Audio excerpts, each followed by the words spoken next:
Ouais. Ouais, alors ici, on peut pas, en fait, règle générale, l'égalité en Java, il faut l'écrire toujours avec le point equals. Quand vous faites égal égal, ça va comparer la référence mémoire, et en fait, c'est pas ça qu'on veut. Donc en fait, règle générale, on fait point equals pour comparer le contenu de deux objets. Mais ici, here, c'est un type primitif. Donc sur les types primitifs, on n'a pas de méthode.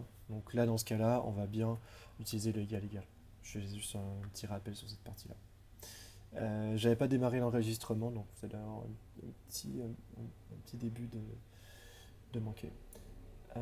Très bien, donc là ça tourne. On peut passer du coup ici, get miles per gallon hors default. Donc l'idée ici c'est de retourner la consommation en miles per gallon de la voiture, ou sinon de retourner la valeur par défaut qui est en haut du fichier ici, default miles per gallon. Donc ici, ce qu'on va faire, c'est qu'on va faire car.getMilesPerGallon, et puis ensuite, s'il n'y a pas de valeur, on va appeler la méthode, ça va appeler automatiquement la méthode orElse s'il n'y a pas de valeur, et puis ici, on va donner la valeur par défaut. Euh, et puis c'est tout. Alors si on regarde un petit peu les méthodes qui sont disponibles sur un optional, en fait, le réflexe, ce serait peut-être d'appeler le get, mais le problème, c'est que le get, il lance une exception s'il n'y a pas de valeur. Okay, donc si en fait le truc, il est vide, et on appelle le get, ici, ça lance une exception.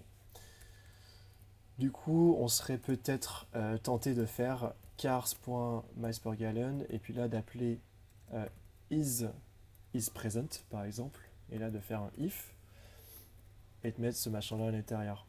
Le problème, c'est que quand on retombe là-dessus, on perd un peu les bénéfices d'avoir la programmation fonctionnelle. Donc là, on retombe sur de la programmation qui est du type euh, impératif, déclaratif, et du coup, on n'a plus aucun intérêt à utiliser un optional dans ce cas-là. Donc ici, au lieu d'écrire isPresent.get, ce qu'on va faire, c'est qu'on va appeler le getMilesPerGallon, et ensuite, s'il n'y a pas de valeur, ben on va donner une valeur par défaut. Alors, else qui est ici.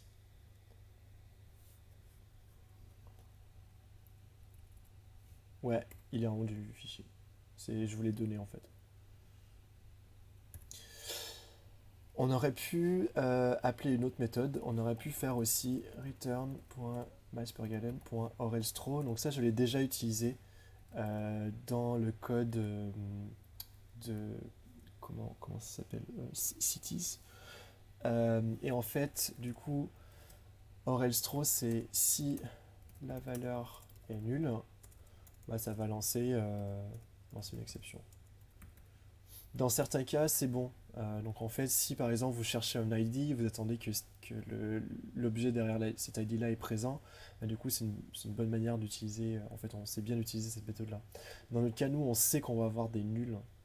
Du coup, dans le cas où on sait qu'on va avoir des nuls, c'est mieux d'appeler la méthode et de donner une valeur par défaut. Ok, très bien. Donc ça c'est pour la partie valeur par défaut sur un optional.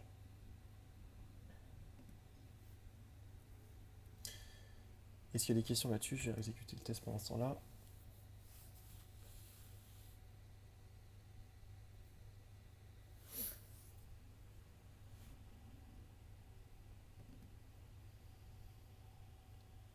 Qu'est-ce que c'est que ça?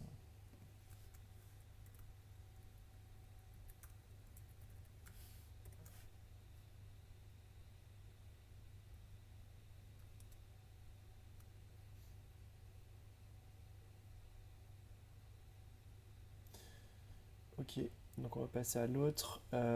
Ici, l'idée, c'est quand il y a un miles per gallon, on va le convertir euh, en système métrique. Et puis, s'il n'y en a pas, on va retourner optional de empty. Donc, ce qu'on va faire, c'est qu'on va faire return car.getMilesPerGallon. Et en fait, comme je disais la dernière fois, un optional, vous pouvez le voir comme un stream, hein. Donc, en fait, il y a plus ou moins les mêmes méthodes que sur un stream, dont la méthode map. Et puis là, du coup, on a mpg. Et puis du coup, ça nous permet de faire le calcul ici.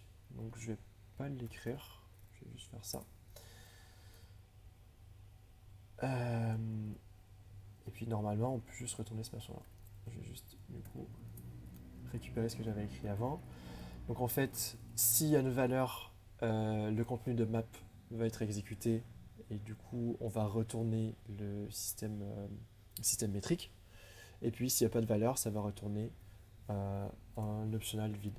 Donc, si valeur map est exec, et puis sinon, on retourne optional.empty correspond à nul. Donc on voit ici la manière de gérer la valeur nulle est relativement élégante. Si on avait eu à le faire à la main, ce serait comme tout à l'heure, donc is présente, puis là on fait un if, et puis là ici on gère le cas non nul, et puis ici on gère le cas nul. Okay, donc là, dans un code beaucoup plus compact, on arrive à gérer les deux cas. Je vais peut-être laisser ça. Très bien, donc j'exécute le test. Mhm.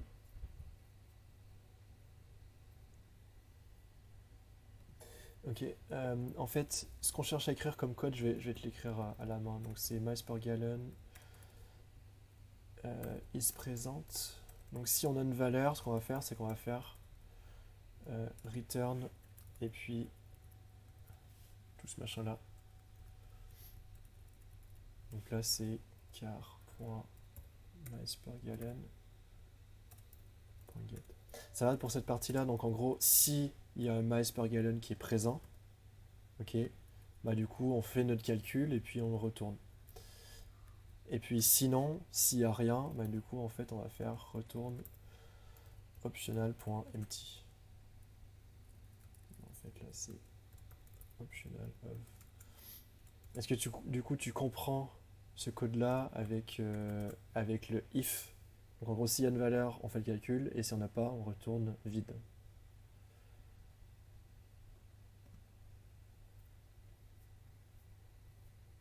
Ouais, en fait j'essaie de t'expliquer ce que le map fait. Donc en gros c'est ça, c'est l'intérieur du map en fait. Parce que optional c'est comme un stream. En fait, euh, sur la classe optional, tu as map, t'as peut-être pas filter parce qu'il y a un seul élément, mais donc c'est comme stream.map en fait. Il y a les mêmes méthodes dessus, presque les mêmes méthodes dessus. Enfin, on peut regarder hein. Euh, sur car. Donc ça, c'est sur un optional. Donc on a map, comme sur le stream. On peut récupérer un stream encore. Ah si, on a filter aussi du coup sur un optional, ça je savais pas. On a flat map comme sur un stream, donc en fait il y a plus ou moins les mêmes méthodes sur un optional et sur un stream. Tu peux voir un optional comme un stream d'un élément en fait. Ok.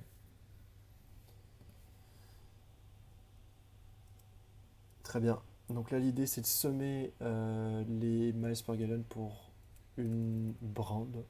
Donc en fait on va démarrer le stream, on va faire le filter, on va filtrer la voiture sur la marque. Et puis après,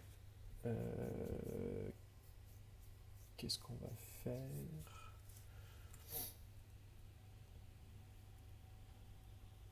En filtre, en map. Ah oui. Ah oui, il y a deux solutions ici, effectivement. Ok, je vais faire la solution la plus directe en premier. Donc on va récupérer du coup le miles per gallon en faisant un map. Donc on fait car.getMilesPerGallon.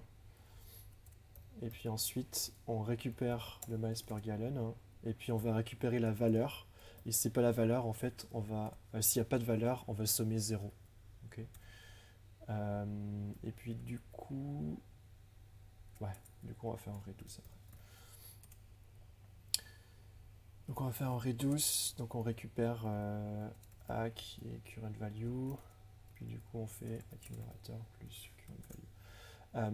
Juste pour être clair ici, du coup, ici on récupère l'optional de miles per gallon. ici, en gros, on retourne un int, donc c'est soit masse par gallon, ou 0 si pas de valeur. Et puis là, après, ici, on fait la somme.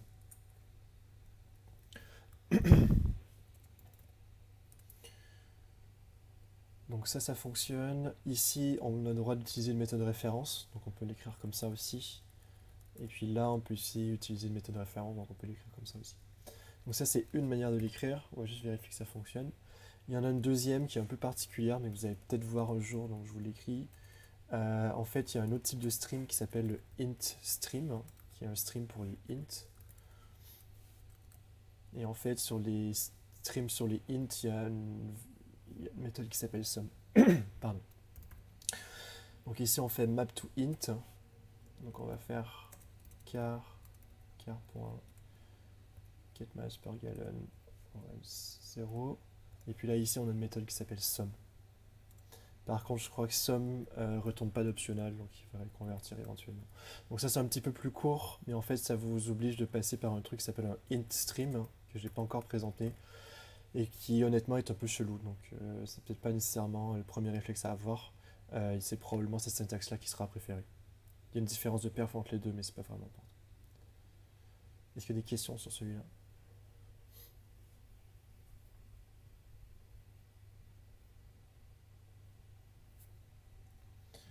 Ok, il reste 3 exercices. Donc celui-là, je vais le faire rapidement. C'était juste pour vous montrer qu'il y a une manière de faire un filtre qui est relativement rapide. Je ne sais même plus comment ça s'appelle. AnyMatch. Donc en fait, on peut appeler une méthode qui s'appelle AnyMatch qui va retourner vrai si notre condition fonctionne. Donc là, on reçoit un car et puis on va faire car. C'est quoi getModel peut-être equals in your case, ça peut être pas mal, un truc du genre. Puis on va retourner ça. Donc en gros, au lieu de faire un comment ça s'appelle, un filter, et puis après faire un find first, et puis après faire un isPresent qui fonctionne aussi. En fait, les deux vont faire la même chose. Le deuxième est un petit peu plus court. Ok. Bon, celui-là, je vais pas le garder. Et puis finalement, les deux derniers étaient un peu plus compliqués. Du coup, ça s'appelle faire du group by, donc du groupement. Donc ces fonctionnalités comme ça en SQL aussi. Donc l'idée ici, c'était de faire cars.stream et puis ensuite de faire un collect. Et puis après, il y a un collector qui permet de retourner une map. Donc grouping by.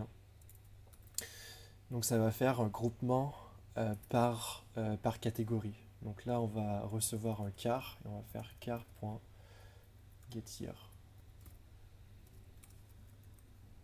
Donc en gros, ce que ça va retourner comme valeur, ça va faire 2016 et puis après, il va y avoir une liste de voitures. Donc je vais mettre juste car1, je vais mettre C1, C2, etc. Et puis il va y avoir une autre valeur de la map, ça va être 2017 avec une autre liste de voitures, etc. Ok. Je sais pas, il y en a qui ont réussi à se rendre jusqu'au grouping by. C'est un peu la question un peu plus difficile. Non, JavaScript aussi, elle est beaucoup plus dure celle-là. Ok.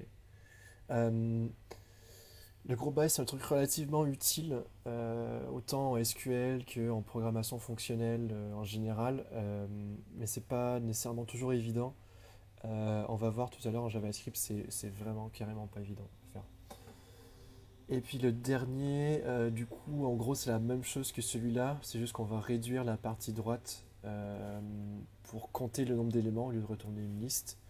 Et en fait, c'était pour vous montrer que le deuxième argument du grouping by, il nous permet aussi de passer un opérateur qu'on appelle downstream. Donc en gros, c'est un réducteur, un reduce quoi. Donc dans collector, il y a un collecteur qui s'appelle counting qui vous permet de faire le truc automatiquement.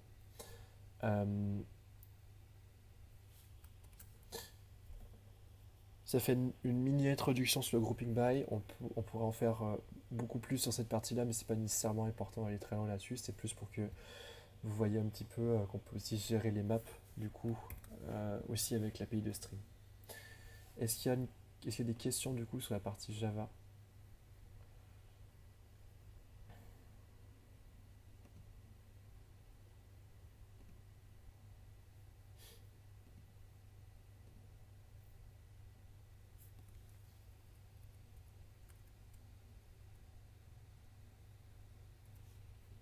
Ok, très bien. Je vais passer à la partie JavaScript. Je vais juste arrêter le record et le relancer.